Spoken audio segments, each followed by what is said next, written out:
Bună dragi urmăritori! Bun venit pe canalul nostru!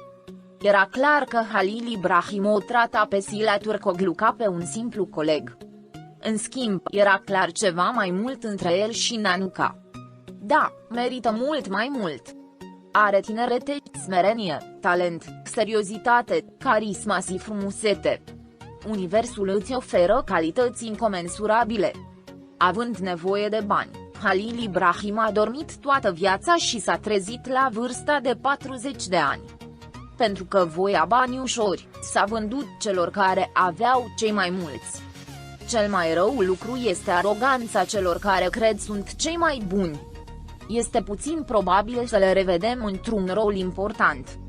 Eu spun că Halil Ibrahim și Sla sunt vedetele ecranului turcesc, dar dacă Halil l-ar fi trădat pe Sla, i-ar fi fost bine să se retragă din fundație, pentru că Halil Ibrahim s-a căsătorit și a avut copii cu soția sa și ea l-a preferat pe Aleia. A jucat rolul principal în serialul Sirop de Dud și a avut mare succes în acel rol. O fetiță de 1 an s-a depășit după mulți ani, dar Halil Ibrahim a luat o decizie. Este al doilea rol din Coșul Murdar cu care cântă la trâmbiță și la față, dar laudă lui Allah, Sila este frumoasă, o frumusețe divină, Doamne. Dacă dorește, fie ca cel tot milostiv să fie mulțumit de ea, Allah să o protejeze de ochii invidioși. Sprijin din partea dumneavoastră tuturor pentru frumoasa prințesă, stăpânul lumilor și strălucitoarea stea nordică a cerurilor turcești. Serialul Emanet și-a pus amprenta în istoria televiziunii turcești ca fiind cea mai bună difuzare din ultimii ani în Turcia. Totuși, al 3-lea sezon a rămas în istoria Turciei, dar în mod negativ, virtuțile televiziunii turcești au fost puse în acțiune pe baza criticilor și a activităților necinstite pe care publicul le-a exprimat uneori fără să se gândească, sau mai bine zis, a stârnit o reacție. Viziune clară având în vedere faptele.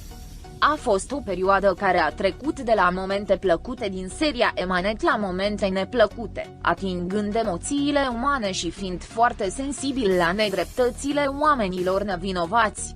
Era clar că Halil Ibrahim l-a tratat pe Sula cu simplitate. Devenise din ce în ce mai clar că între el și Nanuca exista o relație mai profundă. Sla este cineva demn de admirație pentru tinerețea, modestia, talentul, seriozitatea, carisma și frumusețea ei. Având probleme cu banii, Halil Ibrahim a dormit toată viața și s-a trezit la 40 de ani și a vândut-o persoanei pe care o avea cel mai mult, dorind bani ușori. Cu toate acestea, aroganța lui, crezând că este cel mai bun, a fost o trăsătură negativă pentru el și părea puțin probabil să-l mai văd într-un rol major. Halil Ibrahim și Sila sunt vedete ale ecranului turcesc, dar dacă Halil l-ar fi trădat pe Sila, s-ar fi putut retrage din fundația sa, nu a cedat și a avut o performanță de succes în serialul de televiziune Sirop de Dud. Serialul Emanet ocupă un loc important în istoria televiziunii turcești, dar a fost supus unor critici în al 3-lea sezon. Această perioadă, care a dat dovadă de sensibilitate față de nedreptățile oamenilor nevinovați, a fost martore din când în când la momente neplăcute. Serialul Emanet a lăsat o amprentă importantă în istoria televiziunii turcești. Cu toate acestea, în al 3-lea sezon a fost ținta unor critici pripite din partea unor telespectatori, care au generat chiar și reacții adverse. Aceste critici au sugerat că scenele din serial care au atins emoțiile umane și-au pierdut uneori sensibilitatea față de nedreptate. Totuși, dincolo de aceste critici, serialul Emanet ocupă un loc important și ca producție care dezvăluie virtuțile televiziunii turcești și oferă o perspectivă realistă. Momentele amuzante din serial au oferit publicului momente incitante și care provoacă gânduri. A reușit să atingă lumea interioară a publicului concentrându-se pe dificultățile și nedreptățile trăite de oameni nevinovați. Drept urmare, Se pare că serialul Emanet va fi amintit ca una dintre producțiile importante ale televiziunii turcești și va continua să ofere telespectatorilor o experiență incitantă. Există mai multe motive pentru care serialul Emanet ocupă un loc important în istoria televiziunii turcești. În primul rând, faptul că temele și personajele serialului sunt realiste și se concentrează pe problemele pe care oamenii le pot întâlni în viața de zi cu zi a permis să stabilim o legătură puternică cu publicul.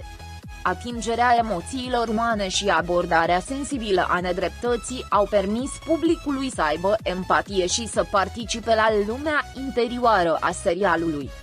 În plus, performanțele serialului și profunzimea scenariului au fost, de asemenea, factori importanți.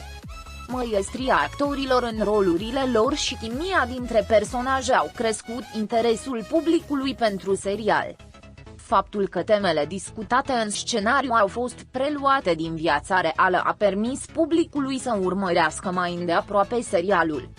În cele din urmă, faptul că seria Emanet abordează probleme sociale și oferă diferite perspective publicului a făcut din aceasta mai mult decât un simplu mijloc de divertisment.